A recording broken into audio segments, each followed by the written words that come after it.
Have you ever felt that moment of pure rage when someone blocks your driveway and there's absolutely nothing you can do about it? That boiling frustration was my daily reality for 6 months, until I found the most creative and completely legal medieval solution that turned my ordinary suburban home into both a viral sensation and a powerful statement about property rights.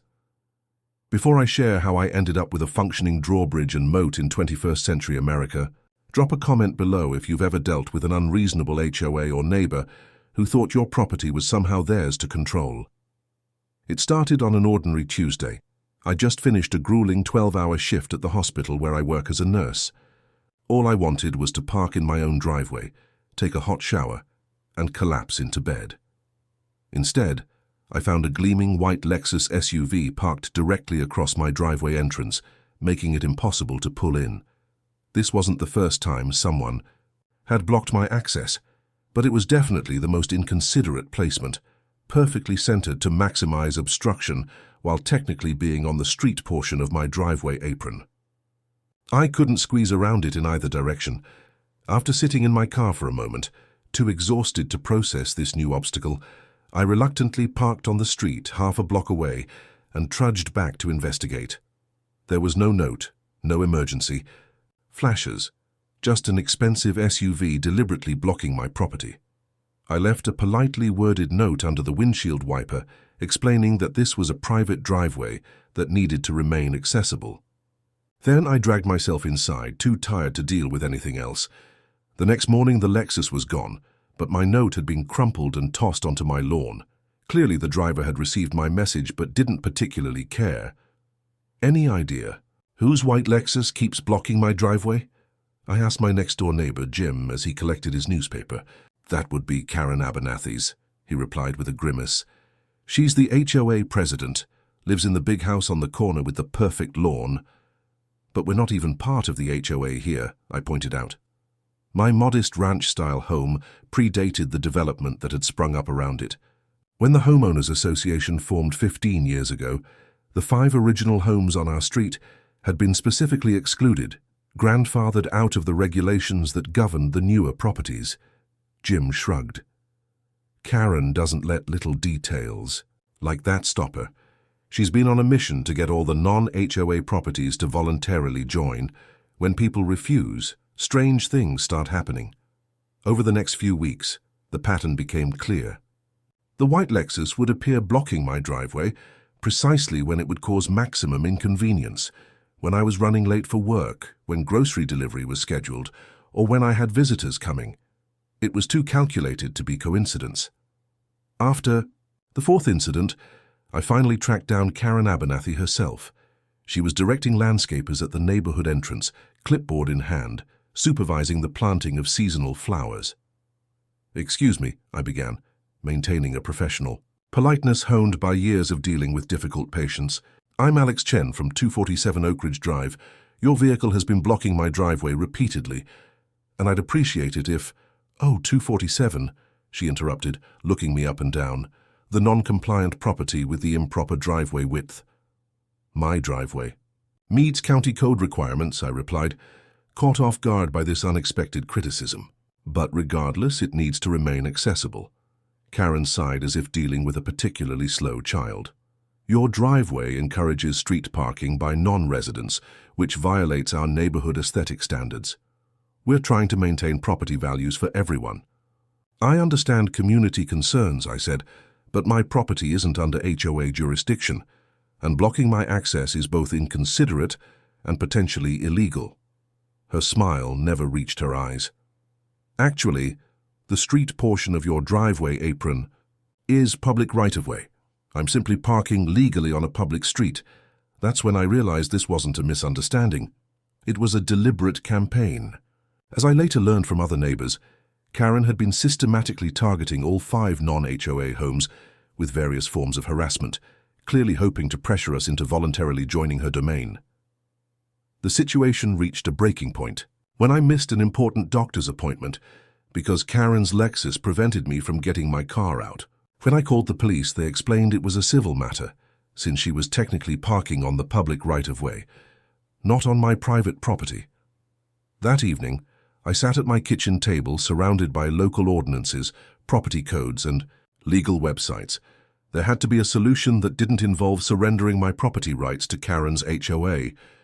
Your driveway access is a privilege, not a right, she had informed me smugly that afternoon, when I confronted her about the missed appointment. Perhaps if you reconsidered joining the HOA, these issues would resolve themselves. That statement, so breathtakingly entitled and incorrect, lit a fire in me. I wasn't just fighting for convenient parking anymore. This was about the fundamental right to access my own property. Little did Karen know that her campaign against my driveway would inspire a solution so outlandish, so perfectly legal, and so magnificently petty that it would eventually make headlines across the country and change our neighborhood forever. Because if there's one thing you should never do, it's back a creative person with time, resources, and righteous indignation into a corner, especially when that person has just discovered a fascinating loophole in local property laws regarding decorative water features and historic building elements. After my confrontation with Karen, the driveway blocking incidents increased from occasional annoyances to a systematic campaign. The white Lexus appeared like clockwork, always perfectly positioned to maximize inconvenience while staying technically on public property. My first attempt at a reasonable solution was to contact local authorities. Officer Martinez arrived promptly when I called the non-emergency line, but his expression told me everything before he even spoke. I understand your frustration, but she's parking on the street portion of the driveway apron, he explained, measuring the distance from the curb. It's technically public right-of-way, not private property. Unless she's blocking the sidewalk or staying beyond posted time limits, there's not much we can do. But she's deliberately preventing access to my property, I argued. Officer Martinez sympathized but was constrained by the letter of the law. It's a civil matter. You could try filing a complaint with the city about repeated access obstruction, but those cases take months to resolve. As he left, Karen drove by slowly, a satisfied smile visible through her windshield. The next logical step was to meet with other affected neighbors. Maria Rodriguez from the Blue Craftsman House 2 doors down had been dealing with similar issues. She keeps citing us for our vegetable garden, Maria explained as we gathered in her kitchen. Says it violates front yard standards, even though we're not part of their HOA. Tom and Ellen Davis from the original farmhouse on the corner shared their own experiences, constant complaints about their chicken coop, anonymous calls to animal control, and mysterious water shutoffs. It started after we refused to sign their membership agreement, Ellen said. Suddenly we were getting notices about violations and fines we legally don't have to pay. A pattern quickly emerged. All 5 non-HOA homes were experiencing harassment, with pressure to surrender their independence and join the association. Why is she so obsessed with getting us to join? I wondered aloud. Money and control, Tom stated flatly. More members means more dues and more property she controls. Plus, the developer is planning Phase 3 on the adjacent land. Having holdout properties showing independence undermines her authority. We agreed to document everything: dates, times, photos, and witnesses. I installed security cameras covering my driveway and front yard, creating an irrefutable record of Karen's campaign. The footage quickly proved valuable when my sister visited for the weekend. She parked legally on the street, well away from any driveways or fire hydrants. Within an hour, a tow truck appeared. My security camera captured Karen pointing out my sister's car to the driver. I rushed outside just as they were hooking it up. This vehicle is legally parked, I protested, showing the driver there were no parking restrictions posted. I've got an HOA violation call, he replied, looking confused. Something about unauthorized visitor parking. This street isn't under HOA jurisdiction, I explained, pointing to the property line markers. They have no authority to tow from public streets. The driver radioed his dispatch, while Karen watched from her SUV parked down the street. After confirming I was correct, he unhitched the car and left. Karen's next move was more direct. A certified letter arrived containing an official-looking notice of violations on Oak Ridge Estates letterhead, citing me for non-compliant driveway usage, unauthorized landscaping, and failure to submit exterior paint colors for approval. A fine of $200 was assessed, with additional daily penalties accumulating until the issues were resolved. I contacted Sarah Lynn, a real estate attorney recommended by Tom Davis. "This is textbook harassment," Sarah said, after reviewing my documentation. "They have zero jurisdiction over your property. Their fines are unenforceable, their notices meaningless." She drafted a firmly worded cease and desist letter reminding the HOA of the property exclusions and warning of potential legal action if the harassment continued. Karen's response arrived 3 days later, another certified letter explaining that while my actual house might be exempt from direct HOA control, my usage patterns were negatively impacting the aesthetic cohesion of the community and subject to neighborhood standards enforcement. It was meaningless legal gibberish, but delivered with enough official-sounding language to be intimidating to someone without legal knowledge. The final straw came during a rainstorm when I returned from a night shift to find Karen's Lexus blocking my driveway yet again. Exhausted and frustrated, I parked on the street and trudged through the downpour to reach my front door. As I fumbled with my keys, soaked and miserable, Karen drove past, window lowered despite the rain. "Driveway issues," she called out with mock concern. "The HOA has a committee that addresses those. Application forms are on our website."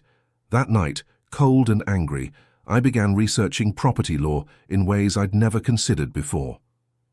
Conventional. Solutions had failed. The authorities couldn't help. Legal threats were ignored.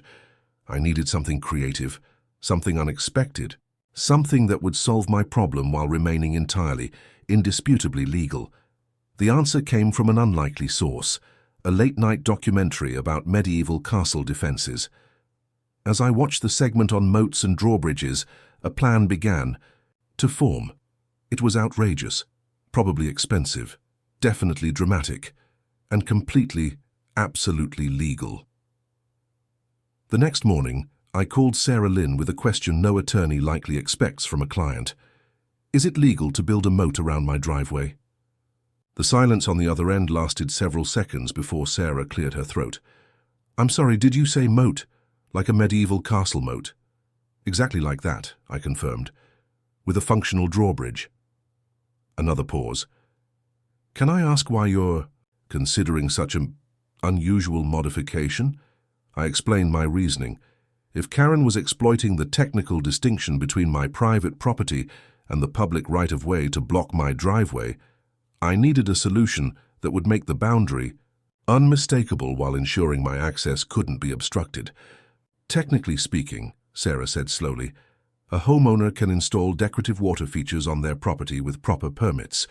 The drawbridge would be considered an access mechanism across said water feature." "So it's possible?" I pressed. "Possible. Yes, practical? That's another question entirely. You'd need engineering plans, permits from multiple departments, possibly environmental impact assessments depending on the water system, but legally defensible if properly permitted. If you meet all code requirements and keep it entirely on your property." "Yes," she conceded. "It would be unusual but not explicitly prohibited." With that tentative legal green light, I began researching in earnest. Most contractors I called responded with confusion or outright laughter, but my persistence eventually led me to Hank Griffith, an eccentric engineer known for unconventional residential projects. "Her moat, huh?" Hank said when I explained my situation at his cluttered office. Unlike others, he didn't laugh. Instead, his eyes lit up with professional interest. "Haven't done one of those before. Challenge would be making it functional while meeting modern safety codes." He sketched as we talked, a 3-foot-wide trench surrounding my driveway, shallow enough to satisfy safety requirements, but deep enough to prevent vehicles from crossing. The water would be circulated and filtered to prevent stagnation. The drawbridge would be engineered to support vehicle weight while being easily operated. "We'll call it a decorative water feature, with integrated access mechanism on the permit applications," Hank advised. Completely accurate, but less likely to raise eyebrows than moat and drawbridge. The preliminary designs completed, we submitted applications to the County Building Department, Water Management District, and utility companies for necessary approvals. I included a detailed explanation of the project as a decorative landscape feature that would enhance property values while improving rainwater management. All technically true. The permit clerk's expression was priceless as she reviewed our submission. "This is unusual, Mr. Chen, but compliant with all relevant codes," I noted helpfully. "I'll need to consult with the department supervisor," she admitted. I expected delays or outright rejection, but I'd underestimated two factors. First, my property wasn't in a designated historical district with strict aesthetic guidelines. Second, the county had recently updated its regulations to encourage creative water management solutions on private property. While waiting for permit review, I shared my plans with my fellow non-HOA neighbors. Their reactions ranged from amused disbelief to enthusiastic support.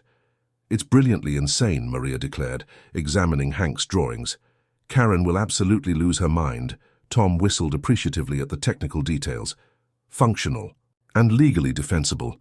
Perfect combination." Word inevitably leaked to the wider neighborhood. 3 days later, Karen appeared at my door, clutching what appeared to be printouts of my permit applications. "This is completely unacceptable," she fumed, waving the papers.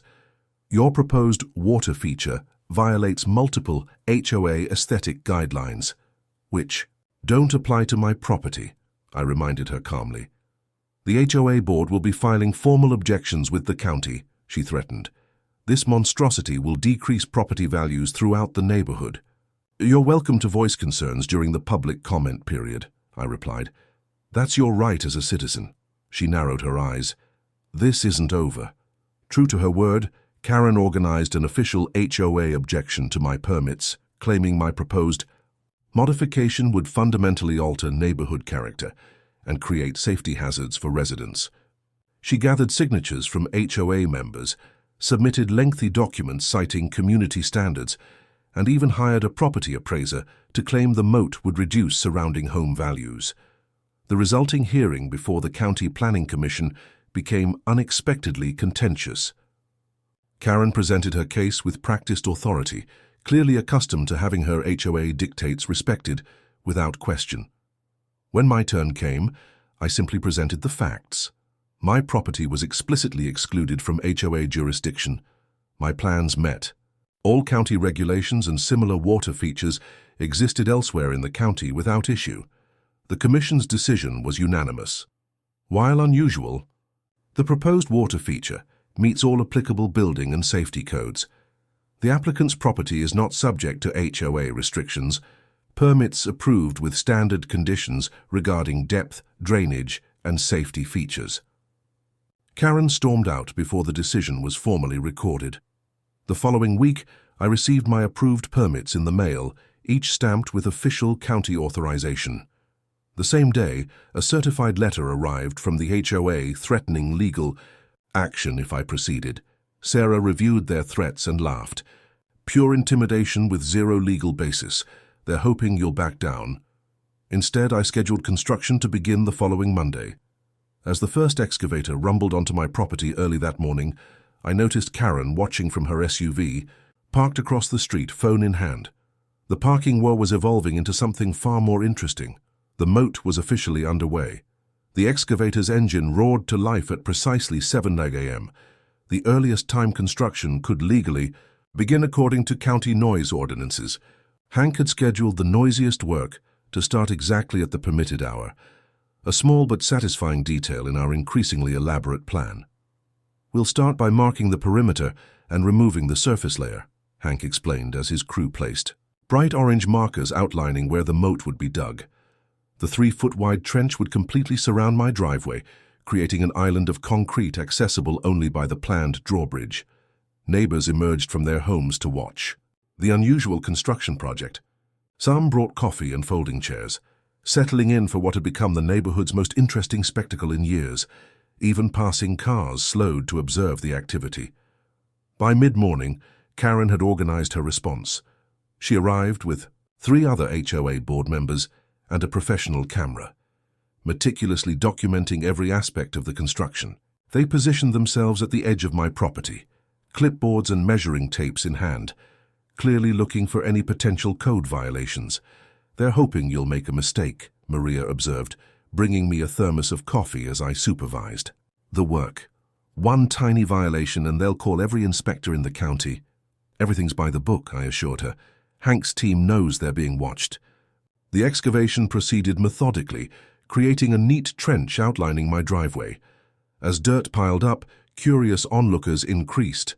By lunchtime, at least 20 people were watching from the sidewalk, including several children who found the whole concept delightfully entertaining. "Are you really building a drawbridge?" asked a wide-eyed boy of about 8.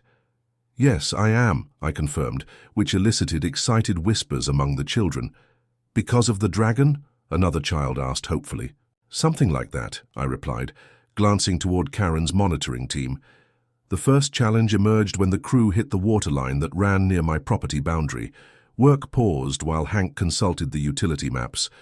"We'll need to adjust the trench dimensions slightly here," he decided, marking a modified outline that maintained the required clearance from the water infrastructure.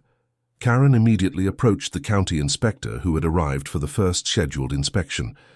I couldn't hear their conversation, but her animated gestures and pointing toward the adjusted outline suggested she was reporting a deviation from the permitted plans. The inspector reviewed the modifications with Hank, nodded, and made notes on his clipboard. He then approached me. "Minor adjustment to accommodate utility clearance," he confirmed. "Within acceptable tolerances of the permit. Just need your signature acknowledging the change." I signed the updated plans, aware of Karen watching with evident disappointment that her first attempt to halt construction had failed. By afternoon, the basic trench outline was complete, and work began on the water circulation system. This was the most technically complex aspect of the project, a closed system with filtration, subtle water movement to prevent stagnation, and proper drainage to handle overflow during heavy rain.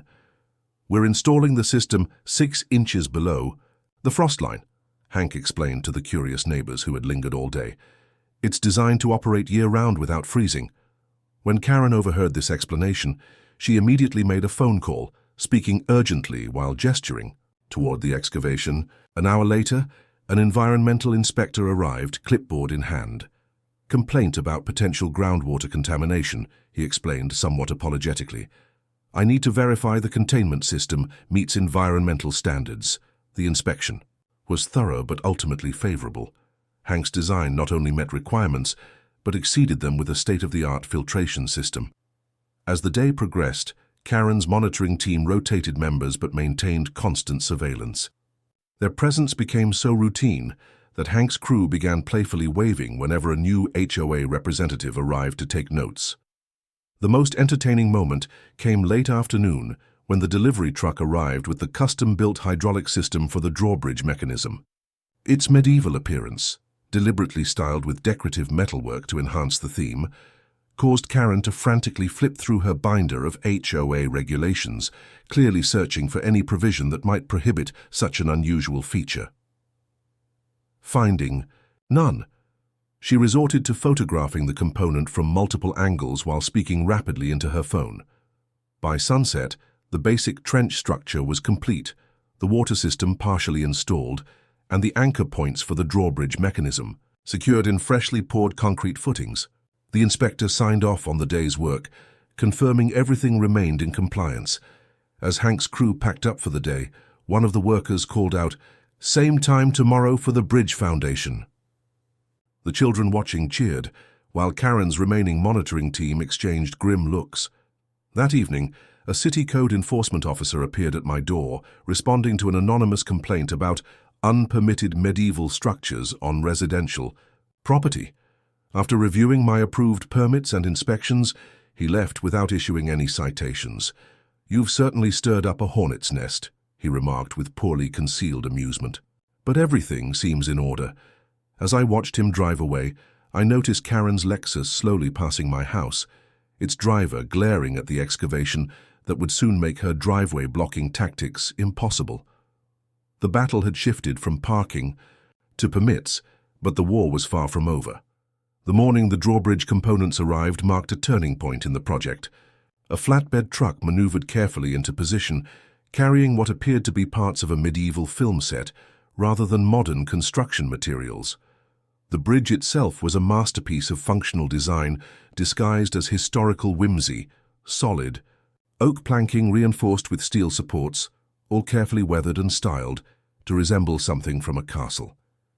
The craftsmanship came courtesy of Arturo Mendez, a local artisan who specialized in historical reproductions and had embraced my project with unexpected enthusiasm. "It's not often I get to build something like this for actual use," he explained, as his team unloaded the massive wooden platform. "Usually it's just decorative pieces for Renaissance fairs." By now, the spectator crowd had grown substantially. Neighbors brought lawn chairs and picnic baskets, settling in for what had become the most interesting home improvement project in county history. Several people wore medieval-themed T-shirts in solidarity, and someone had even brought a toy knight's helmet for me, which I good-naturedly wore while reviewing installation plans with Hank. Karen, predictably, had escalated her monitoring operation. A rotating team of HOA representatives maintained constant surveillance, documenting every... With the neighbors watching and Karen fuming from her Lexus parked down the street, I lowered the drawbridge for the first time as its official owner. The solid wooden planks settled perfectly into position, creating a seamless connection across the gently flowing water. I drove my car across with a sense of satisfaction that was worth every penny of this elaborate solution. For the first time in months, my driveway was completely, unquestionably mine again. The castle doctrine had taken on an entirely new meaning in suburban America. I knew my drawbridge might attract some attention, but I was completely unprepared for what happened the morning after installation. As I prepared for work, I noticed unusual activity outside. A white van with a satellite dish and a woman in a blazer speaking into a microphone on my sidewalk. Local news had arrived. "We're here at what residents are calling the Moat House, where homeowner Alex Chen has installed what appears to be a medieval-style drawbridge to resolve an ongoing neighborhood dispute." By the time I stepped outside, the reporter spotted me and rushed over with a microphone. "Mr. Chen, Jessica Martinez, Channel 7 News. Can you tell our viewers what inspired this unusual home modification?" Caught off guard, I gave a brief, factual explanation. After months of having my driveway repeatedly blocked by the HOA president, despite not being under HOA jurisdiction, I needed a solution that would ensure access to my property while remaining completely legal. I thought that would be the end of it. A quirky human interest story for the local news, forgotten by the next news cycle. I was wrong. By lunchtime, my phone was buzzing with notifications. The local news segment had been picked up by regional stations, then national outlets. Social media exploded with photos and videos of my moat and drawbridge, accompanied by hashtags like Moatman and Drawbridge Revenge. My sister called from Chicago. "You're trending on Twitter. There's memes about you." I checked online to find thousands of shares and comments, most supporting my creative solution. Ultimate response to HOA overreach and medieval problems require medieval solutions. By evening, 3 more news crews had arrived. The story had evolved beyond local curiosity to become a national conversation about property rights, HOA authority, and creative problem-solving. I found myself giving impromptu interviews between my driveway and front door. "I just wanted access to my own property," I explained repeatedly. "Everything is properly permitted and built to code." The overnight viral spread brought unexpected attention. The following morning, a producer from Good Morning America called, requesting a live segment from my driveway. National newspapers requested statements. A home improvement cable channel wanted to feature the construction process in an upcoming special. The moat that had been designed to solve a specific problem had transformed into something else entirely, a symbol that resonated with anyone who'd ever felt powerless against unreasonable authority. Public reaction was deeply divided. Property rights advocates celebrated my solution as a triumph of individual liberty. HOA supporters condemned it as disruptive and inappropriate. Legal experts debated the boundaries of homeowner modifications, while medieval history enthusiasts critiqued the historical accuracy of my drawbridge design. Karen, predictably, attempted to use the media attention to her advantage. She gave interviews positioning herself as the reasonable authority figure, dealing with a disruptive resident who refused to comply with community standards. "This eyesore decreases property values throughout our beautiful neighborhood," she told a sympathetic reporter. "We simply want to maintain the aesthetic harmony that all residents expect." Her interview backfired spectacularly when the reporter asked why she had been blocking a driveway that wasn't under HOA jurisdiction, a question she struggled to answer coherently. The media circus attracted another unexpected problem: sightseers. Cars drove slowly past my house at all hours, passengers taking photos and videos. Some visitors even attempted to operate the drawbridge themselves until I installed a simple locking mechanism, accessible only with a key. Local businesses seized the marketing opportunity. The coffee shop introduced a drawbridge drip special. A nearby bakery created moat-shaped cookies. A home security company ran advertisements featuring drawbridges with the tagline, "Protecting your castle shouldn't require a moat." While most attention was amusing, some aspects became genuinely problematic. HOA members loyal to Karen began leaving negative reviews for my landscape design business, though they had never been customers. Anonymous complaints about noise and traffic were filed with the county almost daily, requiring regular inspector visits that found no violations. Step with cameras and notepads. They had set up a small folding table on the public sidewalk, carefully positioned at the edge of my property line, where they logged each delivery and worker movement with grim determination. The counterweight. "System goes in first," Hank explained to the fascinated onlookers, as workers positioned the heavy metal apparatus that would allow the bridge to raise and lower. "It's balanced, so even a child could operate it, but we're also installing an electric assistance motor for convenience." The installation process was complicated by the need to perfectly align the bridge with my existing driveway. Each component had to be precisely positioned to ensure smooth operation while maintaining the medieval aesthetic. "It's like building a functional prop," Arturo commented as he supervised the placement of decorative metal hinges larger than dinner plates. "Everything has to work perfectly but also look authentic." By mid-morning, the county inspector arrived for the scheduled structural review. Karen immediately approached him, clipboard in hand. "I need to ensure this installation is being properly evaluated for safety concerns," she insisted, following him around the perimeter. "This unusual structure presents multiple hazards to the community." The inspector, now familiar with the situation from previous visits, remained professionally neutral. "All structural elements will be thoroughly inspected according to county building codes," he assured her, while continuing his work. His inspection was methodical, testing load-bearing capacity, examining connection points, and verifying that safety features were properly implemented. The decorative elements received less scrutiny than the functional components, but everything was examined with professional care. "The structural integration looks sound," he concluded, making final notes on his clipboard. "The weight distribution is within parameters, and the safety mechanisms are properly installed." Karen's visible disappointment at this assessment prompted a new approach. Within an hour, a different county vehicle arrived, this time from the Property Assessment Office. "We've received a request to evaluate how this unusual feature might impact property valuations in the area," the assessor explained, somewhat bemused by the medieval spectacle taking shape in suburban America.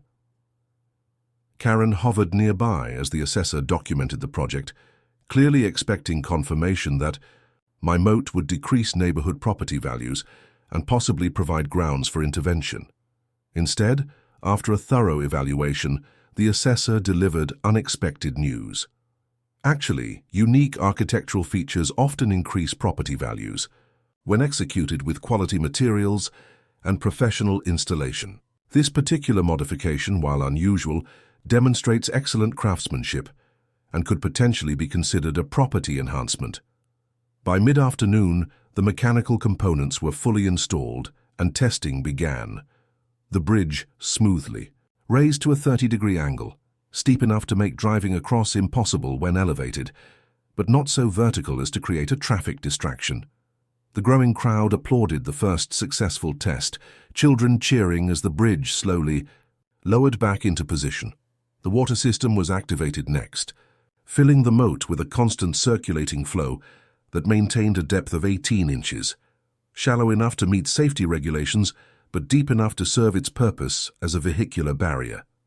As sunset approached, the final touches were applied, safety railings disguised as medieval battlements, subtle lighting integrated into the water feature, and warning signs artfully designed to resemble aged parchment while meeting modern legal requirements. The county inspector returned for a final assessment, methodically checking each component against the approved permits. Karen and 2 HOA board members stood nearby, their expressions tense as they waited for any potential violation to be identified. "Everything appears to be in compliance," the inspector finally announced.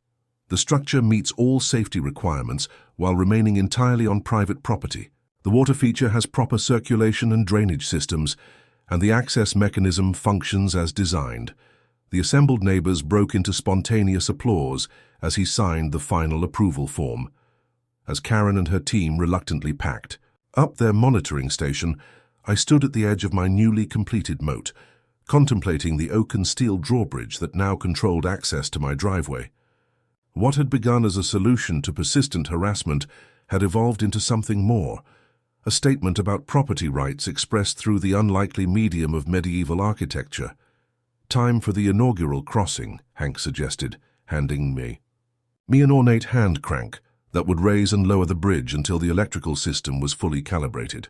The most surprising communication came from Professor Harold Jenkins, Chair of Medieval Studies at the State University. "While not perfectly historically accurate, your execution of a working drawbridge demonstrates remarkable attention to period construction principles," he wrote. "I would like to bring my ancient engineering students to study this modern adaptation of historical technology." I agreed, amused by the academic interest in what had been, at its core, a solution to petty harassment. The media frenzy reached its peak when a national morning show requested to broadcast live from my driveway, featuring me raising and lowering the drawbridge during their unusual home improvements segment. As I considered the request, I noticed something shifting in my neighborhood. The constant HOA monitoring had decreased as public scrutiny intensified. Several Oak Ridge residents approached me privately, expressing embarrassment about Karen's behavior and apologizing for the situation. "Most of us just want good neighbors," one woman confided. "This whole drawbridge thing has made everyone realize how ridiculous the situation became." The media attention had unexpectedly created space for community conversation, both online and in person, about reasonable boundaries between personal property rights and community standards. As I prepared for the national broadcast, I noticed Karen's white Lexus conspicuously absent from its usual monitoring position. Instead, a formal letter arrived via certified mail, announcing an emergency HOA meeting to address the unprecedented crisis affecting community property values and reputation. The battle was entering a new phase. The drawbridge had worked as designed, not only securing my driveway but also exposing the unreasonable tactics that had made it necessary in the first place. The moat had become a message, amplified beyond anything I could have imagined. The Oak Ridge Estates Community Center buzzed with unprecedented attendance as residents packed in for the emergency HOA meeting. I wasn't officially invited, being outside their jurisdiction, but several sympathetic neighbors texted me live updates as the drama unfolded. Karen stood at the podium, projecting images of my moat and drawbridge on a large screen behind her. "This is the crisis facing our community," she declared, gesturing dramatically. "This medieval monstrosity has made our distinguished neighborhood a national laughingstock." Her proposed solution was both predictable and extreme. New emergency HOA regulations specifically prohibiting defensive structures, water barriers around driveways, and any architectural elements inconsistent with the community's established aesthetic standards. "We must extend our jurisdiction to include all properties visually connected to our community," she insisted. "Special assessment fees will fund legal action if necessary." The most surprising development wasn't Karen's overreach, but the response from her own community. According to my text updates, several board members were openly questioning both the legality and wisdom of her approach. "We have no authority beyond our development boundaries," noted the HOA treasurer. "Attempting to enforce rules on non-member properties could expose us to significant legal liability." Another board member pointed out that the media attention had focused primarily on Karen's behavior, not on my architectural choice. "Perhaps we should address the actual cause of this situation rather than escalating further." Karen apparently dismissed these concerns, pressing forward with a vote on her emergency measures. While deliberations continued behind closed doors, I received a visit from a county official I hadn't seen before. "I'm from the Permit Review Board," she explained, examining my drawbridge with professional curiosity. "We've received a request to reassess your permits based on new information about potential code violations." The new information proved to be a detailed report Karen had submitted, claiming my moat created various hazards: mosquito breeding, drowning risks, traffic distractions, and potential structural damage to the street. Each allegation was carefully crafted to sound plausible to someone unfamiliar with the actual construction. Fortunately, the official conducted a thorough inspection rather than simply accepting Karen's claims. "The water circulation system exceeds mosquito prevention requirements," she noted, checking the filtration equipment. "The depth is within safety guidelines, appropriate barriers and warnings are installed, and the structural elements don't extend beyond your property line." Her final determination: all permits remained valid, with no violations found. Karen's defeat at both the permit office and the HOA meeting might have discouraged a reasonable person.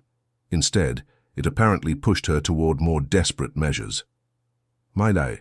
Security cameras captured the incident at 1:17 a.m., a figure approaching the drawbridge control mechanism, attempting to tamper with the locking system. The floodlights activated automatically, illuminating Karen clearly as she tried to jam something into the gears. I was calling the police before I even fully processed what I was seeing. By the time officers arrived, Karen had fled, but the security footage provided undeniable evidence. "That's definitely tampering with private property," Officer Martinez confirmed, reviewing the video. "Do you want to press charges?" I chose to file a report, but hold off on immediate charges, hoping this documented warning might finally end the conflict.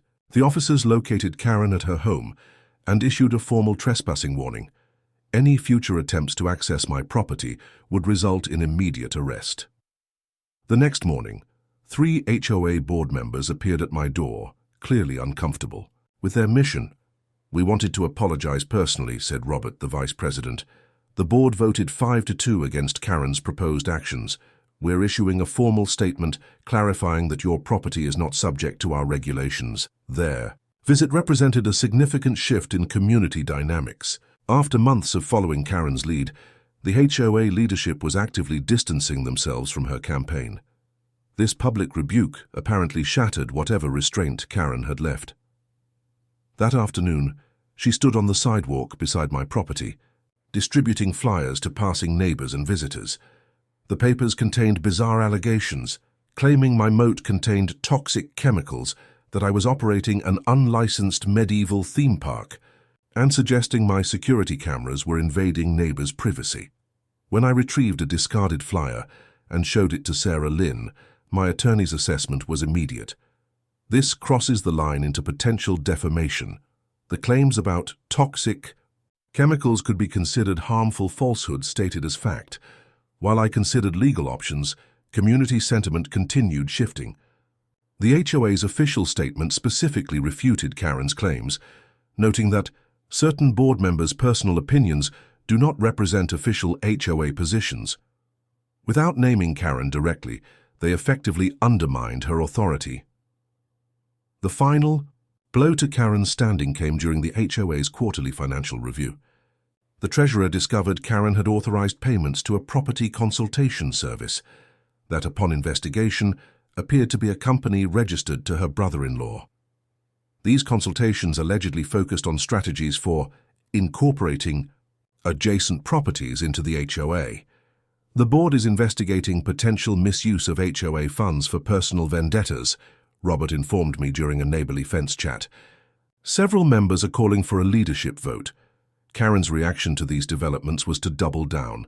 New flyers appeared, now targeting both me and the disloyal board members.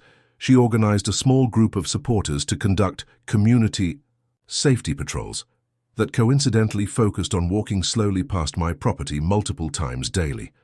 The conflict had morphed from a dispute between Karen and me into an internal HOA civil war, with my moat and drawbridge as the catalysts rather than the central issue. The most telling moment came when my security cameras captured Karen late one evening, standing alone at the edge of my property, staring at the moat with an expression that mixed rage with disbelief, unable to comprehend how a medieval solution had so thoroughly defeated her modern tyranny. The drawbridge remained lowered for friendly neighbors and raised against those who refused to respect boundaries, both literal and figurative. Oak Ridge Estates had never seen such a clear division among its residents. What began as one woman's campaign against my driveway access had evolved into a neighborhood-wide referendum on HOA powers, property rights, and basic neighborly behavior. The physical manifestation of this split became evident one Saturday morning, when competing yard signs appeared throughout the community. Some homes displayed "Protect Our Standards" signs, featuring a crossed-out drawbridge symbol, Karen's supporters making their position clear. Others countered with "Property Rights Matter" and "Good Fences and Moats, Make Good Neighbors" signs, my unexpected allies in the ongoing dispute. The tension affected everyday interactions. Neighbors who had previously chatted casually at mailboxes now assessed each other's allegiance before engaging. The community dog park became informally segregated, with Karen loyalists gathering at one end while Moat supporters congregated at the other. "It's like the neighborhood civil war," observed Maria as we had coffee on my patio, watching people walk deliberately past my house, either glaring or giving supportive thumbs up. People who've lived next door to each other for years are suddenly divided over a water feature they don't even have to look at. This division extended beyond simply taking sides in our specific dispute. It had crystallized long-simmering tensions about the HOA's role and reach. Many residents who supported me were actually expressing frustration with years of excessive regulations and selective enforcement under Karen's leadership. "The drawbridge was just the tipping point," explained Tom Davis, who had organized a group called Reasonable Regulations to challenge the HOA's more restrictive policies. People are tired of being cited for having the wrong shade of beige on their mailbox while real issues go unaddressed. Karen's faction countered by emphasizing property values and community standards. They distributed glossy brochures showing exclusive neighborhoods with strict enforcement, contrasted with images of declining areas that had failed to maintain standards. The community clubhouse, once used primarily for swim meets and holiday parties, became ground zero for this ideological battle. Back-to-back meetings were scheduled. Karen's Community Preservation Alliance at 6 p.m., followed by Tom's Reasonable Regulations group at 7:30. Curious about the opposition's message, I discreetly attended Karen's meeting, sitting quietly in the back row. Her presentation was surprisingly effective, a well-produced slideshow demonstrating how property values could decline when non-conforming structures were allowed. "Today it's a moat and drawbridge," she warned the gathered homeowners. "Tomorrow, it could be chicken coops, car repairs on front lawns, or houses painted neon colors.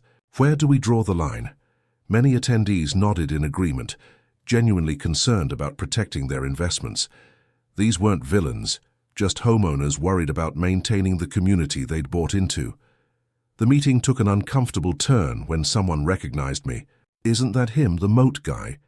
A ripple of whispers spread through the room as heads turned my way. Karen recovered quickly. "Mr. Chen, would you like to address the group? Perhaps explain why your personal convenience supersedes community harmony?"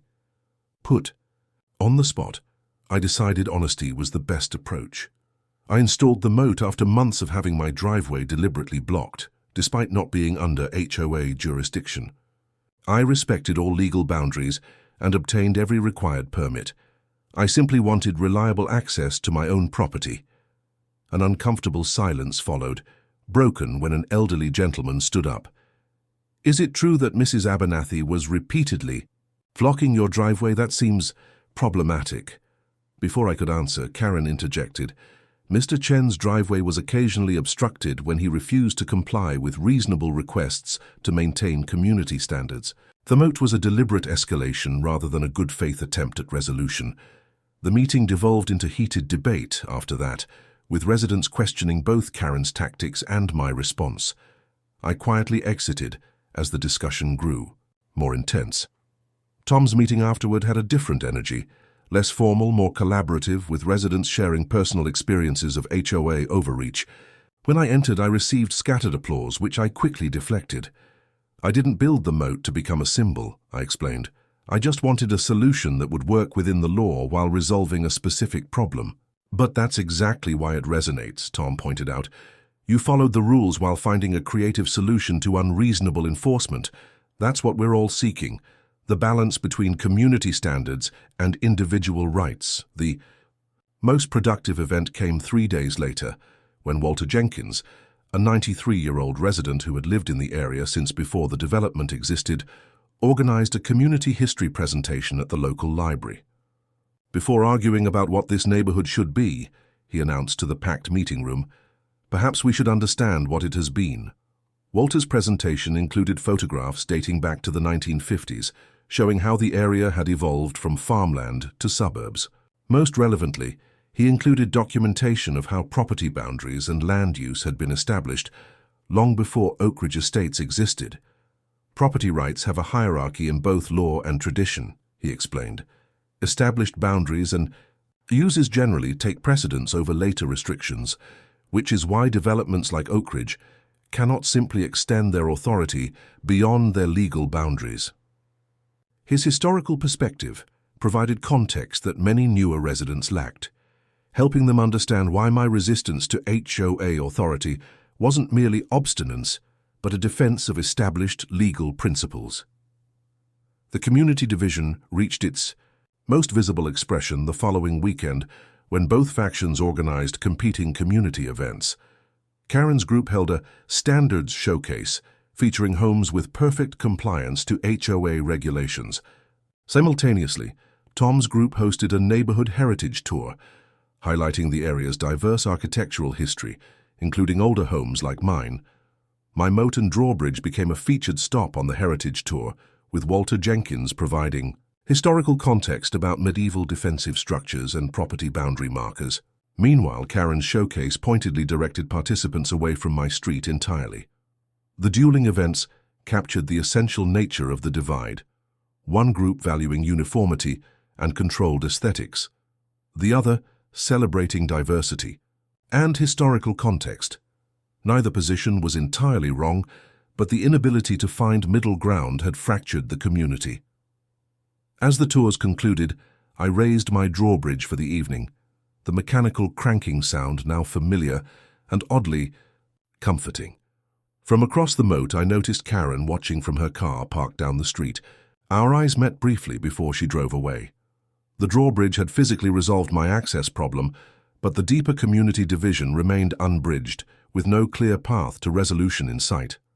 The Oak Ridge Estate's quarterly HOA meeting was scheduled for a Tuesday evening in the community center. Normally, these meetings attracted perhaps 15 residents out of 300 households, typically board members, committee chairs, and the occasional homeowner with a specific complaint. Attendance had always been Karen's advantage. Her dedicated supporters would show up while most residents stayed home. Not this time. By 6:45 p.m., the parking lot overflowed with cars. Inside, every seat was filled, with people standing along the walls and spilling into the hallway. The meeting that had been mundane routine for years had suddenly become the neighborhood's most important event. From my position near the back, invited by several supportive residents, I watched Karen's expression shift from confidence to concern as she surveyed the unprecedented crowd. The carefully controlled environment she had cultivated for years had been disrupted by something she never anticipated: democratic participation. Robert, the vice president who had been leading the moderate faction, approached the microphone. Given the extraordinary attendance, we'll need to move to the gymnasium to accommodate everyone. The relocation delayed proceedings by 20 minutes, creating an impromptu social mixer as residents who hadn't spoken in years found themselves standing together in line. Conversations revealed the meeting's catalyst. A financial report leaked to all households showing questionable expenditures under Karen's leadership, including the consulting fees paid to her brother-in-law's company and legal expenses for actions against non-HOA properties. Once everyone settled in the gymnasium, Karen attempted to regain control. "We'll follow the standard agenda, beginning with approval of previous minutes." "Point of order," called a resident, rising from his seat. "According to bylaws, members can motion to amend the agenda when circumstances warrant. I move that we address the financial irregularities and leadership concerns before routine business." "Seconded," came voices from around the room. Karen's knuckles whitened around her gavel. "The agenda has been prepared according to proper procedure." "The motion has been made and seconded," Robert interrupted. "According to our bylaws, it requires a simple majority vote." The subsequent show of hands was overwhelming. Karen had no choice but to acknowledge the amended agenda. What followed was unlike any HOA meeting in Oak Ridge history. The treasurer presented a detailed analysis of expenditures under Karen's leadership, highlighting patterns of selective enforcement, questionable vendor relationships, and resources devoted to targeting non-HOA properties, particularly mine. Over $14,000 has been spent on legal consultations regarding properties outside our jurisdiction, he explained, displaying spreadsheets on the projector. These expenses were never specifically approved by the board or disclosed to members. Karen defended herself vigorously, arguing that property values justified extraordinary measures. "Everything I've done has been to protect our community standards and investments," she insisted. "The moat house is just the most visible example of threats to our neighborhood integrity." The tide turned definitively when Jason Miller, a respected resident who rarely attended meetings, approached the microphone. "I've lived here 9 years and received 17 violation notices for minor issues like having my garbage can visible for 2 hours after collection. Meanwhile, 3 board members haven't been cited once despite similar infractions." His statement opened the floodgates. Resident after resident shared experiences of inconsistent enforcement, personal vendettas thinly disguised as regulations, and a culture of intimidation rather than community. The most damning testimony came from Elaine Thompson, the HOA's former secretary, who had resigned the previous year. "Karen instructed me to create a special monitoring list of homeowners who questioned her decisions," she revealed. These residents received increased scrutiny and enforcement compared to others with identical issues. As the evidence mounted, a motion emerged from the floor. "I move for a vote of no confidence in the current president and call for a special election to replace her." Karen's parliamentary maneuvering couldn't prevent the motion from proceeding. When the vote came, it wasn't even close. Over 80% supported removing her from leadership. "This is completely irregular," Karen protested as Robert assumed control of the meeting. "I demand we consult the HOA attorney before any leadership changes." "The HOA attorney is present," noted Robert, gesturing toward a man in the second row who had observed the proceedings with professional neutrality. "Would you care to comment on the bylaws regarding leadership removal?" The attorney confirmed that the vote was procedurally sound. Karen had been legally removed as president, effective immediately. The meeting continued with Robert as acting president. A special election was scheduled for the following month, with a temporary committee established to review financial records and enforcement patterns in the interim. As the meeting concluded, Karen refused to surrender her presidential binder or office keys. "You'll be hearing from my personal attorney," she warned. "This coup will not stand." The newly emboldened community remained unintimidated. A transition team was formed on the spot to ensure continuity of necessary HOA functions. Walking to my car afterward, I was approached by several former board members. "We owe you an apology," admitted one who had previously supported Karen. "Your moat situation was extreme, but it exposed problems that had been festering for years." Another added, "I think Karen genuinely believed she was protecting the neighborhood. The problem was she couldn't distinguish between actual community interests and her personal vision." As I drove home, I reflected on how my unusual solution to a personal problem had catalyzed a community transformation. The Drawbridge had secured my driveway, but it had also sparked a revolution in neighborhood governance. Raising the bridge.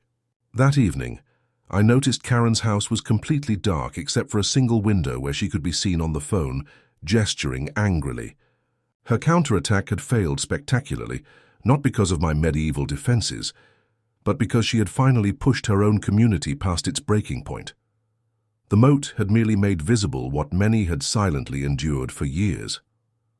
6 months after the HOA rebellion, Oak Ridge Estates and the surrounding neighborhood had transformed in ways no one could have predicted.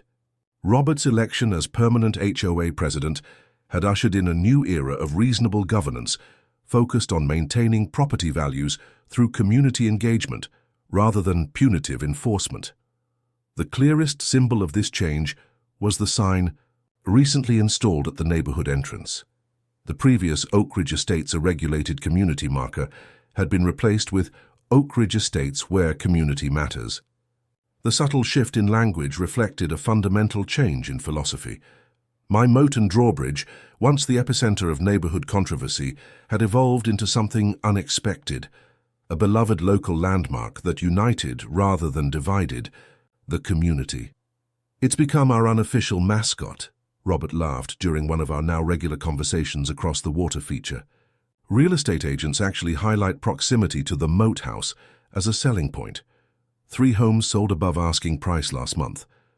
The most surprising development had been the community's creative integration of my medieval solution into neighborhood events. The summer block party centered around a Knights of Oak Ridge theme, with children racing homemade cardboard boats in the moat, while adults enjoyed a feast at tables spanning both sides of my property line, symbolically bridging what had once been a bitter divide. Karen had sold her house shortly after losing the HOA presidency, moving to the Pinnacles, a gated community known for its strict regulations and aggressive enforcement. Occasional reports filtered back about her immediate election to their architectural review committee. "Some people never change," Maria observed, when we heard the news. She found a community that actually wants the level of control she tried to impose here. Karen's departure had allowed healing to begin. The teams that had divided the neighborhood gradually dissolved as residents reconnected without her influence fueling conflicts. Even staunch supporters of strict enforcement found common ground. With property rights advocates, once the discussion shifted from personal battles to community values. The most meaningful change came in how the HOA approached non-member properties like mine. Rather than attempting to force compliance through harassment, the new board established a neighborhood council that included representatives from both HOA and non-HOA homes to discuss matters affecting the broader community. "Boundaries matter," Robert explained during the council's first meeting, but so does finding ways to work together across those boundaries. This philosophical shift extended beyond rhetoric to practical changes. The HOA revised its guidelines to distinguish between rules necessary for maintaining property values and those that merely reflected personal preferences. Enforcement became consistent rather than targeted, and homeowners received clear explanations, rather than formulaic citations. My drawbridge operation had settled into a comfortable routine, lowered during the day to welcome friends and neighbors, raised at night for security, and symbolic boundary setting. The mechanical cranking had become such a familiar neighborhood sound that children would run to watch the bridge rise each evening. "It's better than the ice cream truck," laughed one parent. "My kids insist on being here for drawbridge time every night." Local tourism had embraced the unusual landmark as well. The Chamber of Commerce included my house on their unique local attractions map, and a craft brewery downtown introduced Moat Defender IPA, featuring a stylized drawbridge on the label. I'd installed a small bronze plaque beside my driveway. That summarized the story without naming names.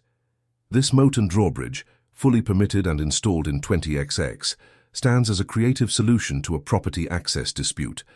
It serves as a reminder that boundaries can be respected while building bridges between neighbors. The legacy extended beyond my property.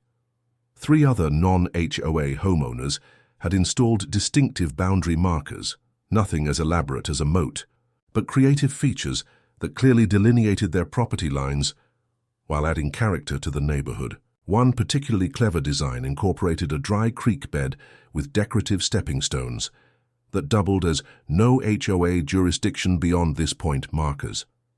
Most significantly, the county had revised its property dispute resolution process, creating a mediation program specifically for HOA-adjacent conflicts after our case attracted attention. The program emphasized education about legal boundaries and cooperation before confrontation. On the anniversary of the Drawbridge installation, I hosted a neighborhood gathering that would have been unimaginable a year earlier. Residents from both HOA and non-HOA properties mingled freely in my yard and driveway island, sharing food and conversation across what had once been battle lines. Robert raised a toast as sunset approached, to good fences, creative moats, and the bridges between them, all essential parts of being good neighbors. As dusk fell, children gathered excitedly for the evening tradition. I invited Robert's daughter to turn the ceremonial crank that raised the drawbridge, her small hands guided by mine as the wooden structure rose majestically. The symbolism wasn't lost on anyone watching. The very mechanism designed to secure boundaries was now operated collaboratively, transforming a barrier into a shared tradition. The moat remained, still serving its practical purpose of keeping my driveway clear. But like many boundaries, its meaning had evolved from division to definition, marking where different properties began while acknowledging the community that connected them. In solving my driveway problem with a medieval solution, I'd inadvertently created something thoroughly modern, a physical reminder that the strongest communities are built on respect for individual rights alongside the connections we choose to build across our moats.